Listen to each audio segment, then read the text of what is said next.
Hi YouTube fam, I'm especially excited for today's case because we got a bit of a different case on our hands today. So without further ado, grab your wine and let's get into today's case. Alright guys, we're trying something a bit different and we're looking at a pretty popular case in history that is just filled with an immense amount of shocking, disturbing, crazy, and honestly just really the whole shebang.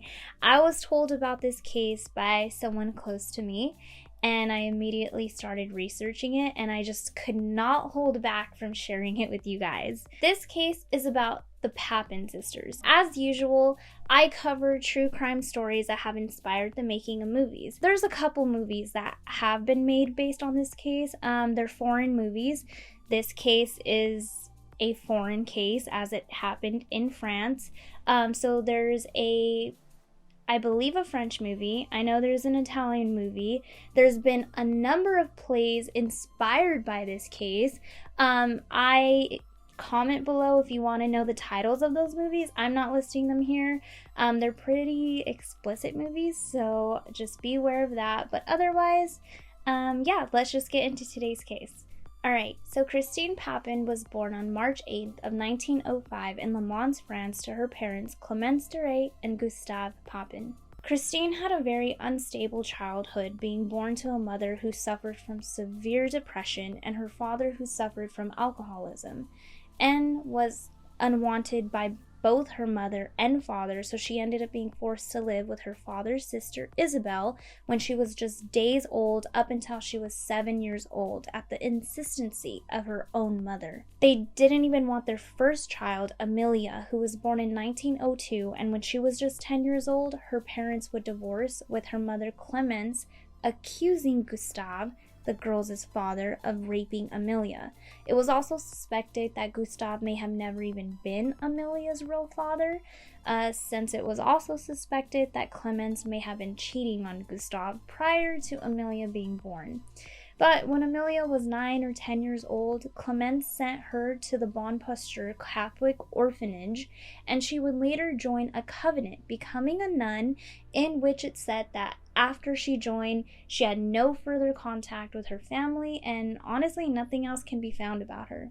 Going back to Christine, though, the middle child, while she grew up for the first 7 years of her life with her aunt Isabel, unfortunately at age 7 though, she went to live at a Catholic orphanage. I couldn't find many details on the reason for this, but I assume her life got turned totally upside down. I mean, I can only imagine. It's said that she had really wanted to follow in the same footsteps as her older sister Amelia by joining the covenant, but she wasn't allowed to by her mother, which at this time in France, parents had full control and full decision making over their kids up until they were 21 years old. So ultimately, Clemence, her mother, denied Christine's request to join the covenant, and instead, in 1920, Christine was placed as a maid with the Perrier family in Le Mans. The youngest sibling, Léa, was sent to an orphanage at just 2 years old and then was later boarded out in 1918 to the same orphanage that her older sisters were also put in. Christine ended up depending heavily on Léa for emotional support, as they really only had each other, and their greatest goal in life was to just stay together and be employed, literally under the same roof, so they could stay together. So, in 1927, Christine was hired as a live-in maid for the Lancelin family, where Léa would also join Christine as a live-in maid as well just 2 months later. The Lancelin family consisted of M. René Lancelin, a retired solicitor who lived with his wife and daughter Genevieve. They had a fairly spacious house that they had since 1927, where they employed the two Papin sisters as live-in maids. The killings took place on the evening of February 2nd of 1933 at the Lancelin family home in the city of Le Mans. M. Lancelin had spent the afternoon of February 2nd playing bridge with his friends and returned home at about 6:30 p.m., where he was expecting to find his wife and daughter there ready to join him for dinner. He ended up being surprised to find that the front door was actually bolted against him, and he got no answer, which made him even more anxious as he continued to frantically knock at the door, all while he could see a faint light coming from the window of the maid's attic room. Eventually, after 2 hours of this, he went down to the police station to get assistance from them in getting inside of the house. The police managed to finally get into the house through a window at the back, where upon entering, they found Lanceland's wife and his daughter Genevieve's bodies. The police reports and the crime scene photographers gave more details to the public than I personally think they should have, but based on the public records, I'll be going through the actual facts of the case. They had been beaten, their legs and their thighs had been mutilated, and their eyes had been laid on the stairs on the carpet, which was said they were torn out using bare hands while they were still alive. Of course, the police started to make their way up the stairs to the maid's room, where they had no doubt that they would also find them dead as well. But when they reached the door, they couldn't get in, so they had to contact a locksmith just to force the door of the maid's room open. And to their surprise, they found Christine and Léa alive, laying side by side to each other on the bed, and they also seen the hammer lying beside them, which had been used to batter Lanceland's wife and Genevieve to death. Without hesitation, the sisters readily admitted that they were the killers, and Christine immediately said it was all in self-defense. This case has become one of the most notorious cases in France and honestly in general around the world. It is widely known and quite notorious, not just for the killing itself, but for what was revealed following the arrest. So, not only that, but it's also become widely popular in the psychology/psychiatry field of study. As stated earlier in this case, with such a difficult upbringing as kids, once they were adults and could live on their own, they really became emotionally bonded and emotionally dependent on each other. So much so that they isolated themselves from everything and everyone except each other. To speak into that, by the time they were arrested, it was said that they had a surprisingly substantial amount of savings from working as live-in maids. And because they had no interest in any kind of social or cultural life outside of each other, their only extravagance was clothes, which was presumably thought to be only appreciated by themselves and each other. And by each other, I mean, they had an incestual relationship with each other. The sexual nature of their relationship showed that they neither needed nor wanted friends, family, or love outside of each other. Researchers, psychiatrists, and psychologists really found this specific case to be interesting, and in order to study and really try to understand their mindsets towards everything. There was no communication between the sisters and their employees, and M. Lanceland would even say, quote, "The quarrel with their mother certainly embittered the sisters, who became gloomy and taciturn. Since then, neither my wife nor I had any conversation with them outside their work. They were polite, and since we felt that they would take exception to any comment, and they did their jobs in the house impeccably, we were patient." The sisters had officially cut all ties and communication with their mother barely in just 1929, so while the sisters' devouring absorption in each other would hardly have encouraged chit-chat at any time with the Lancelands or with anybody else, it clearly became exaggerated once they had severed links with their mother. The trigger for the attack was a blown fuse on the household iron, which Christine had collected from the repairers only the previous day. The cost of the repair had been deducted from the sisters' wages. This meant that Mrs. Lanceland and Genevieve returned to find the house in darkness, which, according to Christine, so angered the older woman that she attacked her. They also called her Madam as if she were their mistress, and seeing that Mrs. Lanceland was going to rush at me, I flung myself in her face and tore her eyes out with my fingers, said Christine. While this was going on, my sister Léa leapt at Mrs. Lanceland and tore her eyes out. When we'd done that, they lay or squatted down on the spot. Then I hurried down to the kitchen to get a hammer and a kitchen knife. With these two instruments, my sister and I set about our two mistresses. We hit them over their heads with the hammer and slashed their bodies and legs with the knife. We also hit them with a little pewter jug, which was on a little table on the landing, and we changed instruments several times. I handed the hammer to my sister, and she handed me the knife. We did the same thing with the pewter jug. The victims began howling, but I don't remember them actually saying anything. This was all said by Christine. And she says, "As for me, I am deaf and dumb. My crime is great enough for me to tell the truth." Christine Papin's first questioning, confirmed by her sister Léa, is a matter of consternation. "My mistresses," she says, "came in around 5:30. It was dark and the street shutters had been closed by my sister. During their absence, the iron had broken, just like yesterday, as a matter of fact. It had been repaired and had gone to pick it up at Boucherie's. When Madame came back, I informed her that the iron was once again broken and that I hadn't been able to iron. When I told her this, she was about to set upon me. At the time, my sister and I, as well as my two mistresses, were on the first floor landing. Seeing that Miss Lancelin was about to come down to me, I leapt at her face and tore her eyes out with my fingers.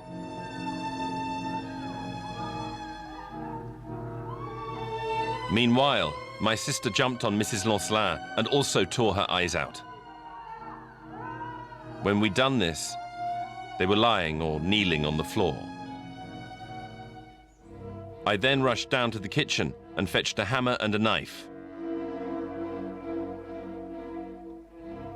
With these two instruments, my sister and I lashed out at our two mistresses. We hit them on the head with a hammer, and we also hit them with a pewter pot that had been placed on a small table on the landing. The two of us swapped instruments several times. That is to say, I passed my sister the hammer to hit with, and she passed me the knife. We did the same with the pewter pot.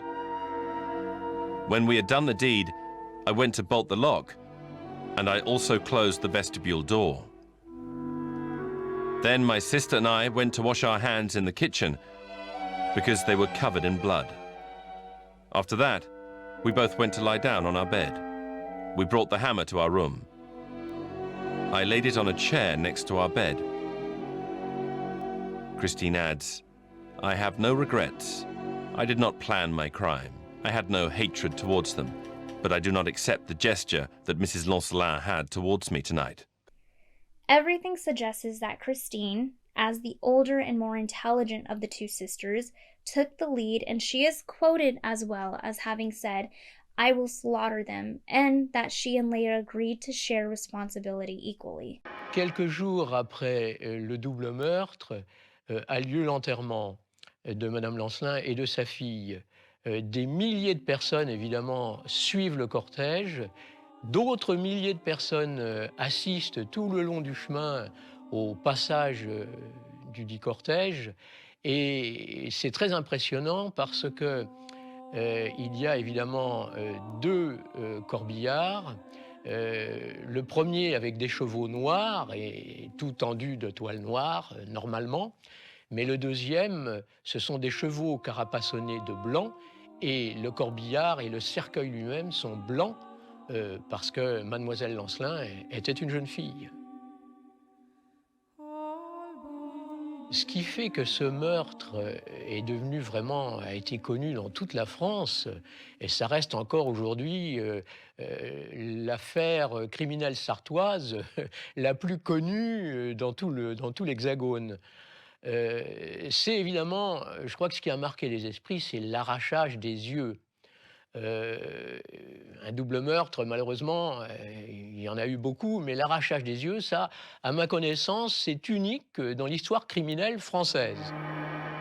They were incarcerated separately, and they protested by refusing to eat or drink for a whole week. And during the 6 months or so between their arrest and the trial, It was Christine whose behavior was consistently the most bizarre. She had to be put into a straitjacket to prevent her from trying to tear out her own eyes, it was said, and this led to a brief reunion with Léa shortly afterwards, at which she ecstatically removed her blouse while there's no solidified evidence for this next part, but it was also said she would frequently try to expose herself whenever she was in front of Léa.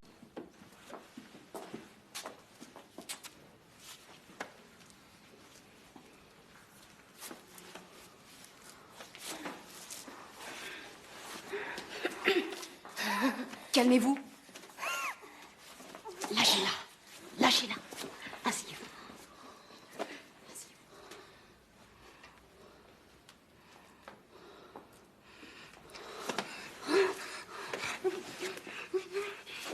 Dis-moi où il est. Dis-moi.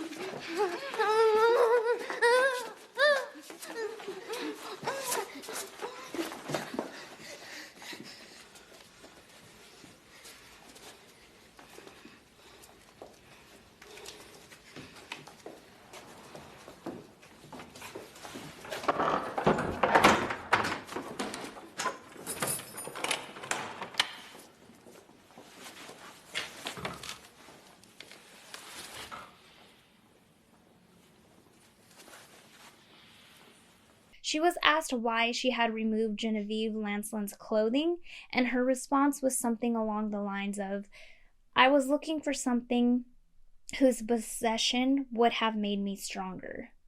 Christine also had said in custody that in another life she had been or was to be her sister's husband. This is very interesting. Yet the July outburst was less the consummation of that marriage than a breach within it. For once Léa had been led away by the wards, Christine abandoned her attempts to be permanently reunited with her. Her last mention of Léa's name occurs in a letter on July 19th. It is as if the killing and its aftermath had finally destroyed the couple, of which they were such an intense affirmation.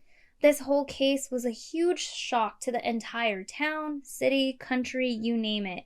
It was just so bizarre and like nothing they had heard or seen before. So when this case hit the newspaper and went public, the people were so angered by this case. An angry crowd massed outside the court, calling for the death penalty, and this was still in force in France as it was to remain until Mitterrand's accession to power in 1981.